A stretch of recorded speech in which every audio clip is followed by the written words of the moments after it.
Welcome back to my channel. ಹೊಸದಾಗಿ channel ನೋಡ್ತಾ ಇದ್ದರೆ ಸಬ್ಸ್ಕ್ರೈಬ್ ಮಾಡಿಕೊಂಡು ಸಪೋರ್ಟ್ ಮಾಡಿ.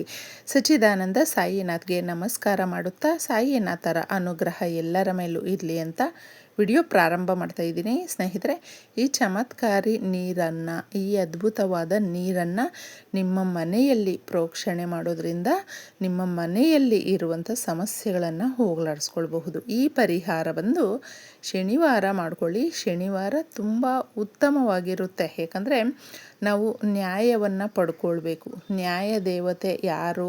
ಶನಿ ದೇವರು.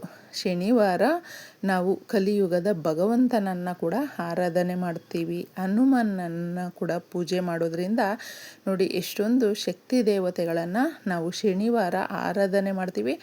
ಈ ದಿನ ಸಮಸ್ಯೆಗಳನ್ನು ತೀರಿಸ್ಕೊಳ್ಳೋದಕ್ಕೆ, ಪರಿಹಾರ ಹುಡುಕೊಳ್ಳೋದಕ್ಕೆ ಒಂದು ಸಮಯ ತುಂಬ ಚೆನ್ನಾಗಿದೆ ಅಂತಲೇ ಹೇಳಬಹುದು. ಶನಿವಾರಕ್ಕೆ ಈ ಕಲಿಯುಗದ ಭಗವಂತನ ದಿನ ಕೂಡ ಆಗಿರೋದ್ರಿಂದ ನಮ್ಮ ಕಷ್ಟ ಕಣ್ಣೀರನ್ನು, ನಮ್ಮ ಬಡತನವನ್ನು, ನಮ್ಮ ಅಂಧಕಾರವನ್ನು ಓಡಿಸುವಂಥ ಶಕ್ತಿ ಇರೋದರಿಂದ ಕಲಿಯುಗದ ಭಗವಂತನನ್ನು ನಾವು ಆರಾಧನೆ ಮಾಡಿದ್ರೆ ಸಾಕು, ಶ್ರೀ ಮಹಾಲಕ್ಷ್ಮಿ ಒಲಿದು ಬರ್ತಾಳೆ. ಸ್ನೇಹಿತರೆ, ಈ ಪರಿಹಾರ ಮಾಡ್ಕೊಳ್ಳಿ. ಶನಿವಾರ ಮುಖ್ಯವಾಗಿ ಯಾರಿಗೆ ತುಂಬಾ ಈ ಅರ್ಧಾಷ್ಟಮ ಶನಿ ದೋಷಗಳು ಇದೆ ಅನ್ನುವಂಥವರಾದರೆ, ನ್ಯಾಯದ ದೇವತೆ ಆಗಿರೋದ್ರಿಂದ ಆ ಭಗವಂತನನ್ನು ನೀವು ಯಾವ ರೀತಿ ಆರಾಧನೆ ಮಾಡಿಕೊಳ್ಬೇಕು, ದೇವಸ್ಥಾನಕ್ಕೆ ಏನಾದರೂ ನಿಮಗೆ ಹೋಗುವಂಥ ಅನುಕೂಲ ಇದೆ ಅಂತ ಹೇಳಿದ್ರೆ ನೆನಪಿಟ್ಕೊಂಡಿದ್ದೆ ಎಳ್ಳೆಣ್ಣೆಯನ್ನು ಅಥವಾ ಎಳ್ಳನ್ನು ತಗೊಂಡೋಗಿದ್ದೆ ದೇವಸ್ಥಾನಕ್ಕೆ ಕೊಟ್ಟು ಬರೋದ್ರಿಂದ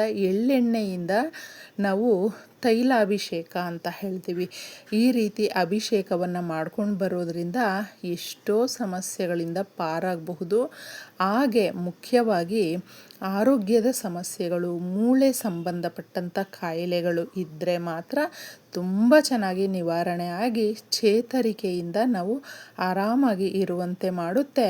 ಇದನ್ನು ಮಾಡ್ಕೊಳ್ಳಿ. ಇನ್ನು ಯಾರಿಗಾದರೂ ನೀವು ದಾನ ಕೊಡಬೇಕು ಅನ್ನುವಂಥ ಆಸೆ ಇದ್ದು ಆ ಬಯಕೆಯನ್ನು ತೀರಿಸ್ಕೊಳ್ಬೇಕು ಅಂದರೆ ನಿರ್ಗತಿಕರು ಕರೆಕ್ಟಾಗಿ ಅವ್ರಿಗೆ ಅದು ಉಪಯೋಗ ಆಗಬೇಕು. ಆ ಥರ ಇರುವಂಥ ವಸ್ತುಗಳು, ಚಪ್ಪಲಿ, ಛತ್ರಿ, ಬಟ್ಟೆಗಳು, ಕಂಬಳಿ, ಈ ಥರ ಏನಾದರೂ ಕಪ್ಪು ಬಟ್ಟೆಯಲ್ಲಿ ಕಪ್ಪು ಕಲ್ಲರಲ್ಲಿ ಇರುವಂಥದ್ದನ್ನು ದಾನ ಮಾಡೋದ್ರಿಂದ ನಮಗಿರುವ ಶನಿ ದೋಷಗಳು ನಿವಾರಣೆ ಆಗುತ್ತೆ. ಇದನ್ನು ಮಾಡಿಕೊಳ್ಳಿ.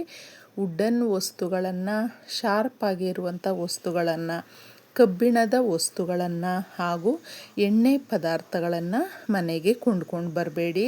ಇನ್ನು ದರಿದ್ರ ತುಂಬಿಕೊಳ್ಳುತ್ತೆ, ಬಡತನ ಕಾಡುತ್ತೆ, ಸಾಲದ ಸಮಸ್ಯೆಗಳು, ಅದರಿಂದ ನಾವು ಹೊರಗಡೆ ಬರೋದಿಲ್ಲ.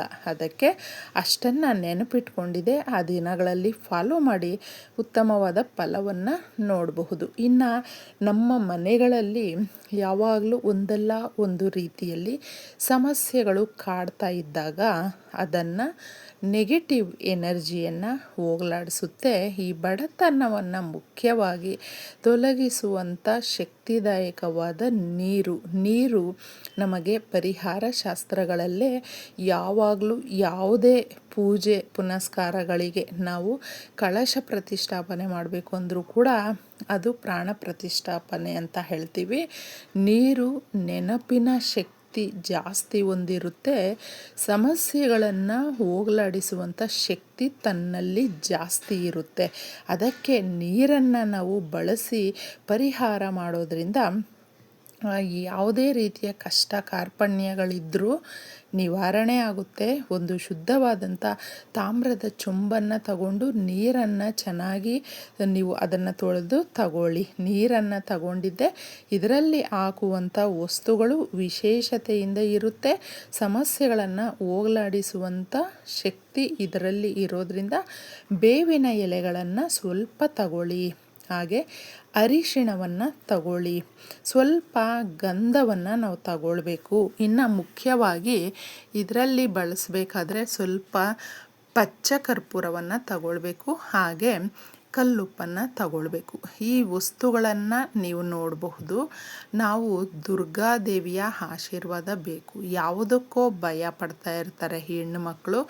ಯಾವುದೋ ಒಂದು ನಮಗೆ ಮನೆಯಲ್ಲೋ ಕೆಲಸದ ಜಾಗದಲ್ಲೋ ಯಾರಾದರೂ ತೊಂದರೆ ಕೊಡ್ತಾ ಇದ್ದರೆ ಆ ಕಷ್ಟವನ್ನು ಹೇಳ್ಕೊಳ್ಳೋದಕ್ಕಾಗದೇ ಇದ್ದಾಗ ದುರ್ಗಾದೇವಿಯಷ್ಟು ಆಶೀರ್ವಾದ ಯಾವುದು ನಮಗೆ ಆ ಒಂದು ಕರ್ತವ್ಯದ ರೂಪದಲ್ಲಿ ಆ ತಾಯಿ ನಮಗೆ ನಿರಂತರವಾಗಿ ಸಹಾಯವನ್ನು ಮಾಡ್ತಾಳೆ ಸ್ನೇಹಿತರೆ. ಅದಕ್ಕೆ ಎಲೆಗಳನ್ನು ತಗೊಳ್ಳಿ, ಚೆನ್ನಾಗಿರುತ್ತೆ. ಒಂದು 2-3 ಎಲೆಗಳು ತಗೊಂಡ್ರೂ ಆಯಿತು, ಇಲ್ಲಾಂದರೆ ರೆಕ್ಕೆಗಳು ಸಿಗುತ್ತೆ ಅಂದರೂ ತಗೊಳ್ಳಿ.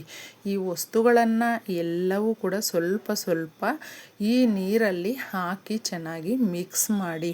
ನೀರು ಆಗ ಶಕ್ತಿದಾಯಕವಾಗಿರುತ್ತೆ. ಯಾವ ಜಾಗದಲ್ಲಿ ಸುವಾಸನೆ ಭರಿತವಾಗಿರುತ್ತೆ, ಸುಗಂಧ ಭರಿತವಾಗಿರುತ್ತೆ, ನೀಟಾಗಿರುತ್ತೋ ಆ ಜಾಗಕ್ಕೆ ಲಕ್ಷ್ಮೀದೇವಿ ಶ್ರೀ ಮಹಾವಿಷ್ಣು ಸಮೇತ ಬರ್ತಾಳೆ ಸ್ನೇಹಿತರೆ. ಅದಕ್ಕೆ ಆ ತಾಯಿಯನ್ನು ನಾವು ಶನಿವಾರದ ದಿನಗಳಲ್ಲಿ ವಿಶೇಷವಾಗಿ ನೆನೆಸ್ಕೊಳ್ಳೋದ್ರಿಂದ, ಆ ತಾಯಿಯನ್ನು ಈ ರೀತಿ ಪರಿಹಾರದ ಮುಖಾಂತರ ಕರೆಸ್ಕೊಳ್ಳೋದ್ರಿಂದ ಆ ತಾಯಿಗೆ ತುಂಬ ಇಷ್ಟ ಆಗುತ್ತೆ.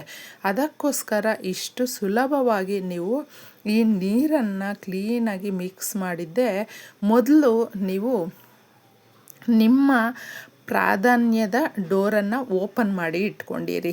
ಈ ಪರಿಹಾರ ಬಂದು ಸಂಧ್ಯಾ ಸಮಯದಲ್ಲಿ ಮಾಡಿಕೊಳ್ಬೇಕು. ಪ್ರದೋಷದ ಸಮಯ ಅಂತ ಹೇಳ್ತೀವಲ್ವ, ಆ ಸಮಯಕ್ಕೆ ಗೋಧೂಳಿ ಸಮಯದಲ್ಲಿ ಗೋವುಗಳು ಮನೆಗೆ ಬರುವಂಥ ಸಮಯದಲ್ಲಿ ಲಕ್ಷ್ಮೀದೇವಿ ಮನೆ ಹತ್ರ ಬರ್ತಾಳೆ. ಅದಕ್ಕೆ ಈ ಪರಿಹಾರವನ್ನು ಬಾಗಿಲು ತೆಗೆದಿಟ್ಟು ಆಮೇಲೆ ಕ್ಲೀನಾಗಿ ಸ್ವಲ್ಪ ದೇವರ ಮನೆಯಲ್ಲಿ ಪ್ರೋಕ್ಷಣೆ ಮಾಡಿ ಸ್ಟಾರ್ಟ್ ಮಾಡಿ. ನಿಮ್ಮ ಎಲ್ಲ ಕೋಣೆಗಳಲ್ಲೂ, ನಿಮ್ಮ ಬಾತ್ರೂಮನ್ನು ಬಿಟ್ಟು ಇನ್ನು ಎಲ್ಲ ಕೋಣೆಗಳಲ್ಲೂ ಕೂಡ ಇದನ್ನು ಪ್ರೋಕ್ಷಣೆ ಮಾಡಿ. ಈ ರೀತಿ ಪ್ರೋಕ್ಷಣೆ ಮಾಡೋದ್ರಿಂದ ಆ ಒಂದು ನೆಗೆಟಿವ್ ಎನರ್ಜಿ ಏನಿರುತ್ತೆ, ನಮ್ಮ ಮನೆಯಲ್ಲಿ ಕಷ್ಟಗಳು ಏನಿರುತ್ತೆ, ಬಡತನ ಏನಿರುತ್ತೆ ನೋಡಿ, ಅದನ್ನು ಹೋಗಲಾಡಿಸುತ್ತೆ ಈ ಚಮತ್ಕಾರಿ ನೀರು. ಇನ್ನು ಅದನ್ನು ಇನ್ನೂ ಮಿಕ್ಕಿರುತ್ತೆ ಮೇನ್ ಡೋರ್ ಹತ್ರ, ಸಿಂಹದ್ವಾರದ ಹತ್ತಿರ, ಆ ಕಡೆ ಈ ಕಡೆ ಬಾಗಿಲ ಮೇಲೆ ಎಲ್ಲವೂ ಪ್ರೋಕ್ಷಣೆ ಮಾಡಿ. ಇನ್ನೂ ಮಿಕ್ಕಿದೆ ಅಂತ ಹೇಳಿದ್ರೆ ಆ ನೀರನ್ನು ಯಾವುದಾದ್ರೂ ಗಿಡಗಳ ಹತ್ರ ಕೂಡ ನೀವು ಹಾಕ್ಬಿಡಬಹುದು. ಅಷ್ಟು ಚೆಲ್ಲೋದಕ್ಕೆ ಹೋಗಬೇಡಿ. ಅದಕ್ಕೋಸ್ಕರ ನೋಡಿಕೊಂಡಿದ್ದೆ ನಿಮ್ಮ ಮನೆಯಲ್ಲಿ ಎಷ್ಟು ಕೋಣೆಗಳಿರುತ್ತೋ ಅದರ ಮೇಲೆ ನೀವು ಈ ಚಿಕ್ಕ ವಸ್ತುಗಳನ್ನು, ನೀರನ್ನು ತಗೊಳ್ಳಿ. ವೇಸ್ಟ್ ಮಾಡೋದಕ್ಕೆ ಹೋಗ್ಬೇಡಿ. ಇದನ್ನು ಮಾಡ್ಕೊಳ್ಳೋದ್ರಿಂದ ನಾವು ತುಂಬ ಲಾಭವನ್ನು ಕಾಣಬಹುದು ಸ್ನೇಹಿತರೆ. ಬರೀ ನೀರು ಅಂತ ಮಾತ್ರ ಅಂದ್ಕೊಳ್ಳೋದಕ್ಕೆ ಹೋಗಬೇಡಿ. ಬಹಳ ಉಪಯೋಗ ಆಗುವಂಥ ಪರಿಹಾರ, ಮಿಸ್ ಮಾಡ್ಕೊಳ್ಳೋದಕ್ಕೆ ಹೋಗಬೇಡಿ. ಎಲ್ರಿಗೂ ಒಳ್ಳೆಯದಾಗಲಿ. ಧನ್ಯವಾದಗಳು.